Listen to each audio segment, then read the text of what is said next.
continuación te presento un relato ficticio de estilo creepypasta, basado en una supuesta versión extraña y maldita de Need for Speed, a la que llamas No Most Wanted. Todo lo que leerás es pura ficción, creado para entretener con un toque de horror y violencia extrema. No existe en la realidad ni representa los valores reales de la franquicia Need for Speed ni de sus desarrolladores. Creepypasta, Need for Speed, No Most Wanted 1. El hallazgo del juego. La historia comienza cuando un aficionado a los juegos de carreras, un gamer nostálgico de la era del PlayStation 2, encuentra, en un mercadillo polvoriento, un disco extraño. En la carátula se leía en letras rojas y descuidadas: Need for Speed, No Most Wanted. Parecía una copia barata o una de la versión original Most Wanted, pero algo en la ilustración llamaba la atención.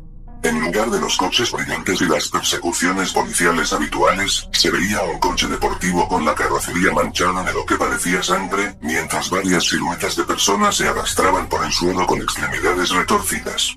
El vendedor no quiso dar explicaciones, simplemente sonrió y dijo: si lo compras, no me culpes de lo que pase. El gamer, intrigado, pagó una pequeña suma y llevó el disco a casa. Al examinarlo, notó que el logotipo de EA estaba parcialmente borrado, como si alguien lo hubiera raspado con furia. No había manual ni instrucciones, solo aquel disco extraño.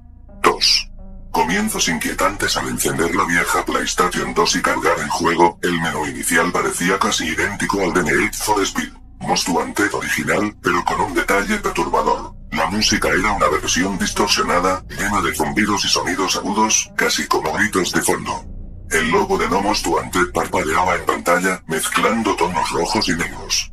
En lugar de opciones típicas como carrera rápida o historia, el menú principal mostraba: iniciar la pesadilla, opciones sangrientas, cargar la muerte, salida, o intentarlo. Al elegir iniciar la pesadilla, se cargó una escena cinemática. El protagonista, un piloto de aspecto enfermizo, con ojeras profundas y expresión desquiciada, se subía a un coche deportivo negro. La policía lo perseguía por las calles de una ciudad en ruinas, con luces intermitentes que tintineaban como si estuvieran a punto de explotar. 3. Modo historia. La caída a la oscuridad. El modo historia presentaba un argumento muy distinto al Need for Speed habitual.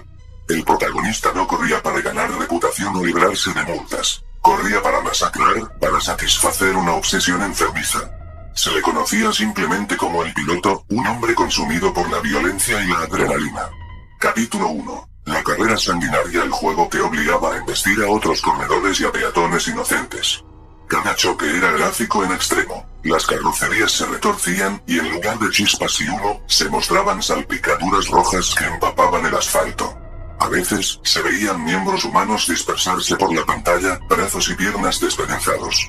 La cámara se acercaba de manera antinatural, exhibiendo detalles grotescos de nuestros órganos. Capítulo 2. Enemigo público. En la historia, el protagonista tenía una lista de rivales y policías a los que debía destruir. No se trataba de superarlos en una carrera normal, sino de matarlos. Al chocar contra sus vehículos, una secuencia animada mostraba cómo los ocupantes eran despedidos por el parabrisas y, a veces, aplastados bajo las ruedas. La brutalidad era tal que en la pantalla aparecían textos rojos: brazo arrancado, cráneo aplastado, víctima desintegrada.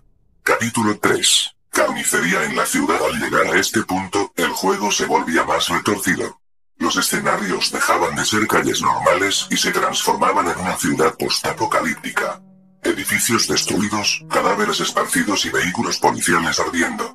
El juego mostraba a civiles huyendo, y se escuchaban gritos aterradores cuando los atropellabas.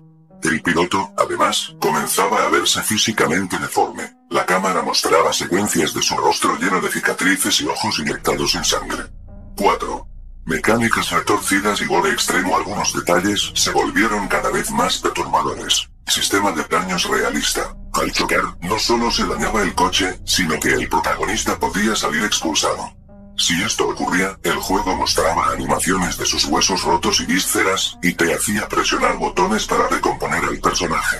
De no hacerlo, veías como perdía extremidades, quedando sin un brazo, sin una pierna o incluso sin la cabeza. Power-ups macabros. Había ítems que regeneraban salud, pero estaban representados como órganos humanos, flotando en medio de la carretera. Si pasabas sobre ellos, la sangre salpicaba la pantalla, y un chillido retorcido sonaba, como si alguien gritara desde el más allá. Animales en la vía. A veces aparecían perros o gatos, e incluso criaturas irreconocibles, cruzando la carretera. El juego incitaba a atropellarlos, mostrando escenas todavía más crueles que con los peatones. 5. El enemigo final. La policía armada. En cierto punto de la campaña, la policía dejaba de perseguirte con coches y comenzaba a utilizar armas de fuego, como rifles M16. El juego mostraba escenas de tiroteos brutales en las calles. Aún así, el objetivo principal seguía siendo aplastar, destrozar a los enemigos. Cuando el protagonista se bajaba del coche, en secuencias de corte, se veía cómo arrancaba cabezas, brazos y piernas de los policías, con animaciones escalofriantes. El estado de la ciudad deambulaba entre la ley marcial y el caos absoluto. Soldados del ejército aparecían con tanques, pero el piloto, de forma inexplicable, siempre encontraba la manera de sobrevivir y matar. Las carreteras se convertían en ríos de sangre y trozos de cuerpos. 6. El juicio y la pena de muerte. Hacia el final de la historia, en una secuencia que parecía ser un sueño febril, al protagonista lo capturaban y lo presentaban ante un juez.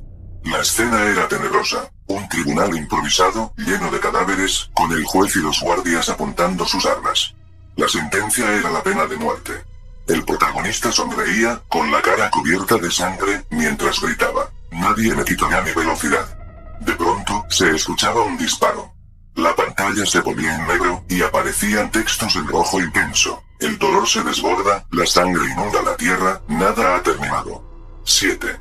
El desenlace oculto. Tras la supuesta ejecución, el juego regresaba al menú principal. Pero esta vez, la opción de iniciar la pesadilla se sustituyó por continuar la masacre. Al entrar, veías una ciudad todavía más devastada, cuerpos en descomposición y un protagonista que se levantaba como si fuera un muerto viviente, con el cuerpo lleno de heridas y un rastro de sangre que dejaba huellas a cada paso. Las carreras ya no tenían objetivo. Simplemente conducías por calles apocalípticas, sin cronómetros, sin rivales, solo la música distorsionada y los alaridos de víctimas invisibles. Si atropellabas a cualquier figura que apareciera, la cámara lo mostraba en primer plano, con detalle de cráneos aplastados y vísceras esparcidas. Cinemáticas en un punto, el daño es otra vida inocente.